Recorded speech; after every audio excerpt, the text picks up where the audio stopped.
Assalamualaikum warahmatullahi wabarakatuh. Kembali lagi di podcast Pulang Kampus. Dengarkan cerita, temukan inspirasi.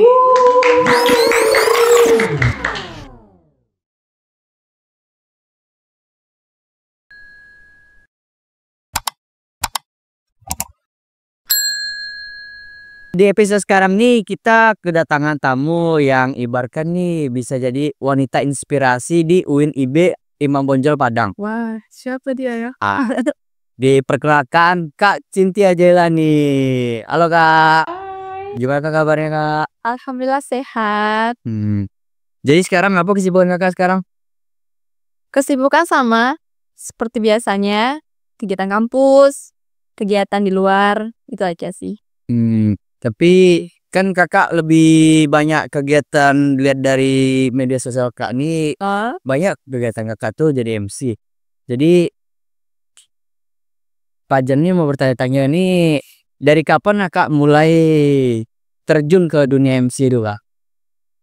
Dari kapan mulai terjun di dunia MC? Kalau untuk didalami gitu ya, baru 1 tahun belakangan. Tapi untuk kayak mencoba itu memang dari kecil. Dari SD itu aku memang udah suka kayak jadi MC, tampil-tampil di depan. Intinya kalau ada kesempatan untuk berbicara, aku selalu ambil itu. Berarti waktu Kakak tampil depan tuh akan nggak ngerasa ragu itu apa kayak keringat dingin ya? Nervous gitu Kak. Keringat dingin ya? Keringat dingin itu pasti, walaupun seprofesional apapun orang, pasti akan mengalami yang namanya grogi. Ya kalau seandainya teman-teman tanya apakah aku grogi atau enggak, ya jawabannya iya gitu. Apalagi di waktu awal-awal, ya pasti keringat dingin, bahkan kayak ngeblank, nggak tahu mau apa yang disampaikan. Cuma ya aku mengantisipasi itu cuma senyum aja, cuma ketawa aja. Berarti nggak kelihatan rasa-rasa paniknya gitu ya Kak? Dulu waktu awal-awal itu ada banget. Kalau sekarang karena belajar lagi cara mengatasi grogi segala macamnya, ya sedikit banyaknya ada kurang lah daripada yang awal-awal dulu gitu. Tuh ada nggak sih tantangan-tantangan waktu jadi MC itu? Tantangan jadi MC tentu banyak banget ya. Apalagi saat salah penyebutan nama gelar seseorang tuh fatal banget. Apalagi di saat kita nggak mengetahui apa acara itu gitu loh, rundown dan sebagainya. Ini banyak banget tantangannya. Tentu kan Kak, jadi seorang MC itu kan bukan cuman modal ngomong aja kan Kak. Pasti ada skill yang harus kita tekuni gitu. Nah, apa aja coba skillnya Kak? Apa ya skill yang harus kita punya gitu? Berbicara tentang MC ya, MC itu kan memang betul tidak hanya speaking, public speaking seperti itu. Tapi itu adalah mayoritas secara generalnya semua MC harus memiliki yang namanya kemampuan public speaking. Namun di balik itu semua juga kalau menurut aku pribadi ya, harus mengetahui juga cara improvisasi, cara membawakan acara itu seperti apa biar happy, biar hangat gitu. Ya intinya harus kreatif dan harus cepat peka terhadap kayak adik-adik sekeliling. Keadaan audiensnya ya. Yes, betul. Berarti kayak turut merasakan apa yang dirasakan audiens itu, jadinya nyambung gitu kan Kak? Betul. Harus menyesuaikan menurut aku ya. Misal kalau seandainya di kampus itu kayak ada wisuda atau mungkin MC yang formal, ya otomatis kita formal aja, tidak terlalu banyak improvisasi. Tapi kalau seandainya acara event-eventnya itu di luar seperti festival atau mungkin acara anak-anak, nah itu tuh ya kita harus blak-blakan kayak keluar dari zona nyaman gitu. Jadi memang harus menyesuaikan banget, ini posisinya apa, MC-nya apa, caranya apa, harus menyesuaikan, cepat peka gitu. Jadi untuk menghindari rasa gugup itu sebenarnya gimana Kak? Kan sekarang tuh kayak tampil dikit depan tuh kayak gugupnya dia kayak mau disampaikan, cuman karena nervous tadi itu nggak tersampaikan, jadinya dipendam. Kan kebanyakan kayak gitu sekarang Kak. Ya, Gimana?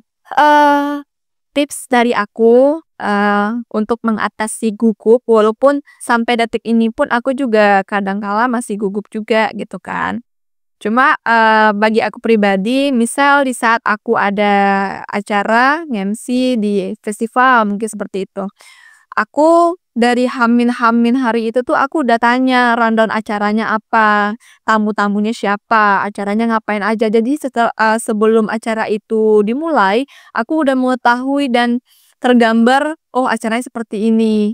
Aku udah mengkonsepkan nanti aku bakal seperti apa, gitu. Karena bagi aku pribadi, gugup itu terjadi karena tidak tahu akan apa yang mau kita bawakan. Apalagi kalau sebagai MC kita nggak ngerti nih acaranya apa, ya otomatis blank dong gitu. Tapi kalau seandainya kita udah tahu, bagaimana kegiatannya, acaranya, ya kita cukup rileks untuk itu, tumbuh percaya diri. Dan untuk mengatasi gugup selanjutnya, bagi aku pribadi ya, mungkin bagi teman-teman yang lainnya punya tips yang lain, tapi kalau bagi aku pribadi salah satunya seperti tadi, mengetahui konsepnya. Terus yang kedua ya sering-sering tampil ke depan, apapun itu event-nya coba aja, karena itu melatih untuk berbicara kan. Karena aku dulu pernah sering berbicara, udah mulai lancar, tapi karena corona aku sempat berhenti untuk berbicara di depan gitu. Aku lebih banyak kayak diem. Introvert ya? Yes, bisa dikatakan seperti itu. Tapi ya akhirnya aku rada terbata-bata ngomongnya segala macam gitu. Jadi sampai sekarang pun aku masih melatih lagi nih cara berbicara segala macam, ngomong depan kaca. Gitu. Intinya sering aja tampil ke depan. Kalau seandainya udah sering nanti akan terbiasa saja. Tumbuhkan percaya diri itu dari mana? Ya dari penampilan, look. Yes, ya. Look itu menurut aku sangat penting. Ya gitulah ya. Karena orang melihat kita itu dari pandangan pertama kan. Kalau seandainya kita nggak rapi sebagai MC ya gimana? Orang kan hilang respect gitu. Itu cara Kakak masuk-masuk ke event-event di luar itu gimana sih, Kak? Cara masuknya. Ah, tiba-tiba udah di sini, tiba-tiba udah di posisi aja. Cara mengambil kesempatan lah seperti itu ya. Aku sering di saat mau melatih menjadi seorang MC, memang di saat ada kesempatan aku selalu ambil. Walaupun aku tidak terlalu memikirkan apakah ini dibayar atau tidak gitu. Yang penting di saat didapat tawaran ya ambil aja gitu. Kalaupun jangan ditunggu ditawarkan gitu loh. Harus cepat mengambil bola. Misalnya, oh ini ada event ini nih, oh pasti ada bakal MC nih. Siapa nih MC-nya? Coba kayak tanya, ini MC-nya udah ada belum gitu kan? Kalau seandainya belum aku aja gitu. Tapi sekali lagi aku tekanin mungkin buat teman-teman yang pemula gitu kan. Aku pun sebenarnya pemula banget nih dari awal gitu kan. Intinya jangan berharap dulu untuk dibayar. Intinya ambil dulu kesempatannya, dapat kesempatan, dapat ladang untuk belajar, pengalaman ya. Itu menurutku udah sangat berharga. Uang itu akan mengalir di saat mengukur kemampuan kita gitu loh. Kalau seandainya kita udah bagus ya uang itu juga akan datang dengan sendirinya. Gitu sih betul bagi aku. Iya. Berarti nggak semua waktu Kakak jadi MC itu itunya nggak ada ya? Apanya? Oh, ya tidak. Oh, enggak. Enggak ya. Aku nggak bilang semua MC aku tuh gratis, enggak. Cuma kan aku bilang buat teman-teman yang mau apapun itu profesinya gitu. Kebetulan aku kan suka di bidang MC. Ya, jangan melihat profesi itu dari uang dulu gitu loh. Ini mengukur kemampuan lah itulah ya. Ini kita belum siapa-siapa, masih baru udah uang yang diminta gitu. Orang otomatis kayak, ih apa sih gitu loh. Ada lebih bagus dari lo daripada uang gitu-gitu kan. Nah makanya aku bilang tadi, perbaiki dulu gitu kemampuan kita, ambil peluang itu. Di saat kita udah terbaik nih, orang juga bakal membayar kita sesuai dengan apa porsi kita, gitu loh. Jadi aku bilang ya, kadang ada kadang enggak gitu sih. Ada nggak Kak, kayak pengalaman lucu itu kocak saat selama ini jadi MC kayak lucu gitu? Ada nggak? Unik lah. Ya. Jadi MC waktu lucu ya pasti banyak ya. Banyak banget. lucu, sedih, semuanya banyak gitu. Hampir di Skakmat pun juga sering gitu loh. Paling terkesan lah Kak. Iya. Yang paling terkesan keinget terus lah.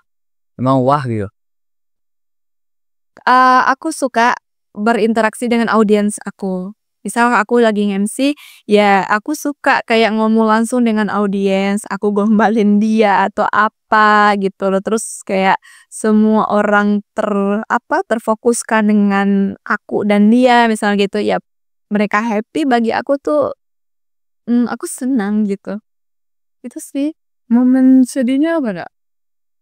Momen sedihnya ya aku hampir di ini tidak diajak lagi untuk MC.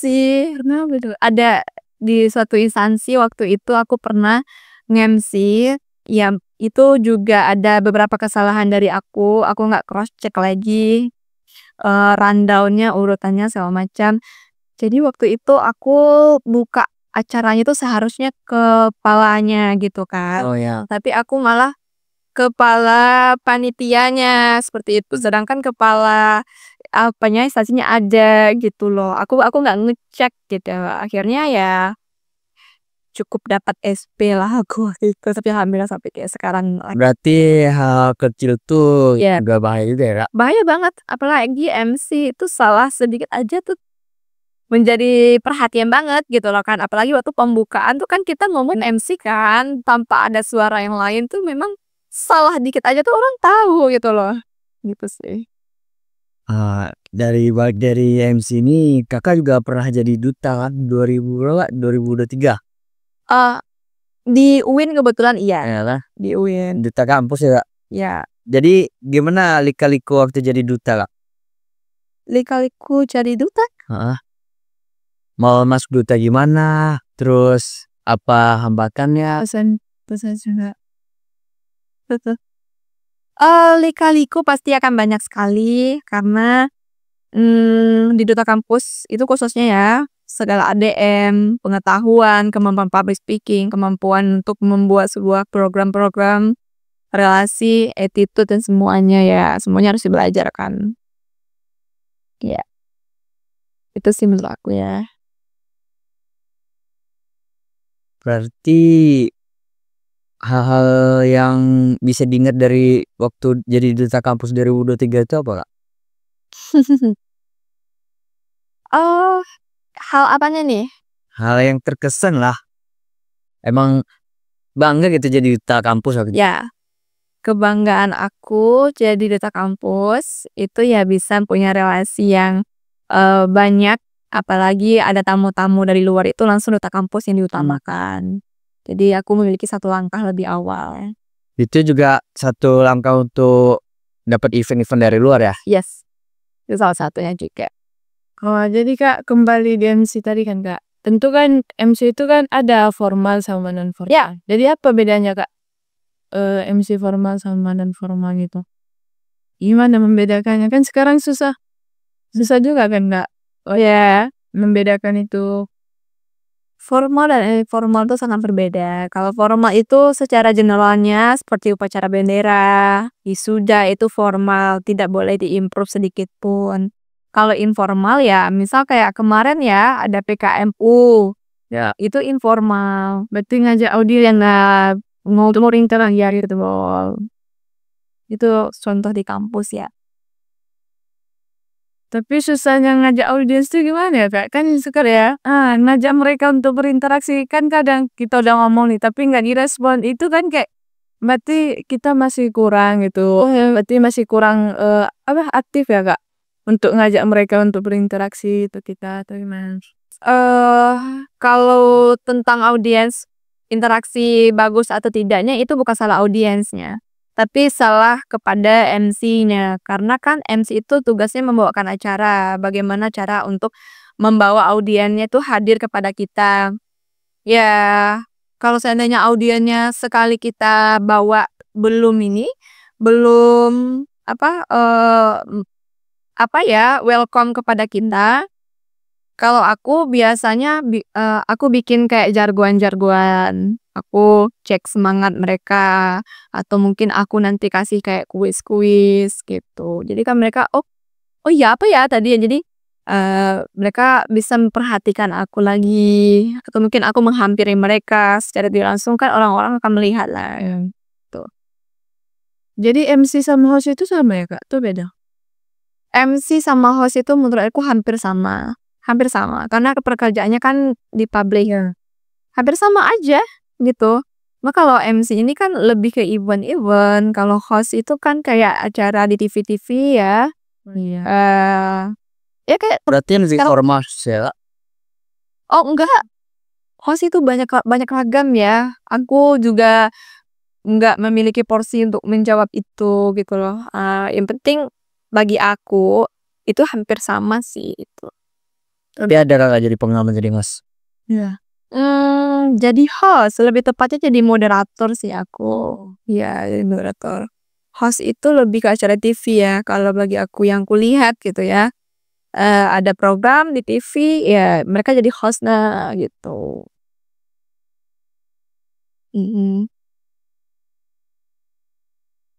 Jadi selama ini Kakak itu lebih condong ke MC ya Kak? Lebih banyak ngambil event ke MC atau yang Iya, ya bisa dikatakan iyalah. Itu cara Kakak membangun personal branding Kakak jadi MC itu gimana tuh? Membangun personal branding ya mungkin teman-teman yang udah melihat waktu aku jadi narasumber di Duta Kampus Winnie Membonjol pada tahun ini. Itu calon finalis itu kan aku dapat kesempatan membagikan informasi tentang personal branding. Mungkin yang bisa aku sharing sama teman-teman, yang penting bikin aja apa kegiatan teman-teman sesuai dengan apa yang teman-teman lakukan. Ya seperti kayak aku lagi nge-MC. Ya udah, aku kayak bikin video vlog ala-alaan aja gitu loh, membagikan cerita proses aku mungkin lagi persiapan sampai dengan di acara aku ngapain aja gitu. Setidaknya itu sebagai dokumentasi buat diri aku sendiri gitu. Yes, bisa banyak banget ragamnya tergantung nyaman teman-teman di mana gitu. Kalau aku beragam aja sih, kadang bikin vlog, kadang bikin sinematik ala-alaan, ya udah gitu-gitu aja. intinya itu pede dulu ya Kak? Yes, pede aja. Jadi percuma banyak angan-angan kalau nggak punya rasa percaya diri. Iya, betul. Jadi sia-sia ya Kak. Itu tips untuk orang yang payah banget, introvert banget juga, nggak percaya diri, Untuk bangkit gitu dari ngeliat kamera aja tak. iya betul Kak. Di depan kelas aja kayak greget gitu ya. Bagi aku karena dari tahun 2020 aku kan sudah aktif di Duta Genre di Payakumbuh kala itu. Entahlah ya bagi teman-teman yang lainnya aku nggak tahu, tapi kalau bagi aku pribadi di saat melihat kayak ada orang-orang hebat, katakanlah itu mungkin dari pemerintahan, dari aparat kepolisian atau mungkin pejabat-pejabat, mereka berpenampilan look so good banget kan, tegap segala macam, dihormatin ya. Aku terinspirasi dari itu, gitu loh. Jadi itu yang membuat aku pribadi untuk kayaknya aku harus lebih keluar dari zona nyamannya aku nih gitu. Nggak perlu mewah ya, aku garis bawahi sekali lagi, nggak perlu mewah tapi rapi gitu loh. Makanya kalau untuk teman-teman yang nggak percaya diri, coba deh cari motivasi atau inspirasi bagaimana cara untuk membangkitkan semangat lagi. Kalau aku salah satu membuat aku semangat itu ya di saat aku melihat mereka yang apalagi dulu aku nggak nyangka banget bisa dikasih kesempatan jadi MC TikTokers yang siapa tuh namanya yang berdakwah cowok dari Madura, ada yang tahu nggak? Aku lupa namanya. Siapa? Kadam Sidik ya? Yes, Kadam Sidik. Terus ada Kian Santang nggak? Oh iya, ada yang tahu nggak? Raden Santang. Yes, Raden Kian Santang. Yang kecilnya apa yang gedenya? Waktu itu aku udah besarnya. Kan dia dulu mainnya waktu kecil kan. Jadi aku waktu itu dapat kesempatan jadi hostnya itu dia udah dewasa gitu. Ya cuma masih kecil dari aku ya gitu. Aku nggak terpikir bisa MC bersama mereka karena biasanya kan aku melihatnya di TikTok dari apa ya tiba-tiba Aku dapat tawaran untuk itu gitu loh, karena apa? Karena ya aku percaya diri aja gitu loh, upgrade skill segala macam, gitu sih. Jadi gimana waktu pertemuan pertama kali dengan Raden Kian Santang dulu Kak? Yang kita lihat dari TV, Iya. official. Iya, gitulah, ya itu yang buat aku makin semangat lagi, karena mereka bisa ditunggu-tunggu banyak orang gitu kan. Ya bawaannya dia baik banget sih. Gitu. Terakhir Kak, harapan dan motivasi Kakak sebagai seorang MC kepada kami dan mungkin harapan untuk labor ke depannya juga Kak. Oke. Sebelumnya terima kasih banyak ya buat teman-teman yang udah undang aku di sini. Aku mau bilang sama teman-teman yang nonton video ini gitu ya. MC itu bukanlah profesi yang mudah. Dan MC bukanlah profesi yang hanya bermodalkan kayak cuma tampan, cuma cantik doang, makanya kepake MC, tidak. Tapi MC itu adalah pekerjaan yang sangat membuka peluang besar untuk karir teman-teman. Karena MC itu selain dari mereka berkegiatan dengan orang-orang penting, dengan orang-orang hebat, berpenampilan yang bagus, attitude berbicara yang bagus, itu sangat menjamin untuk dunia karir teman-teman. Jadi buat teman-teman yang mungkin kemarin masih bilang MC ngomong-ngomong doang gitu, apa sih gitu MC, mulai dari sekarang ya aku nggak memaksa teman-teman untuk MC ya, tapi buat teman-teman apapun itu basically teman-teman ya, asa aja, pede aja tampil di sosial media, tapi jangan kayak annoying gitu loh. Mbak annoying? Kayak sombong apa sih, bukan bukan dari diri dia gitu, dipaksakan gitu, enggak. Tapi memang sesuai kenyaman diri teman-teman aja, apa yang teman-teman lakukan ya upload aja gitu loh, selagi itu positif upload aja gitu. Terus terakhir harapannya untuk labor, karena aku kebetulan juga mahasiswa KPI ya, aku VP 22 dan ini merupakan rumah aku juga.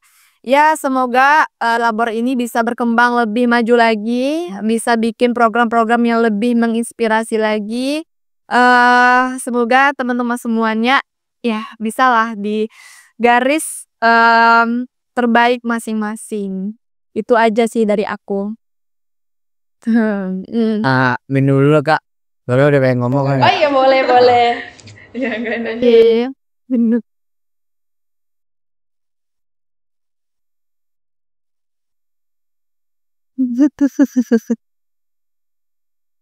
Oh, oke.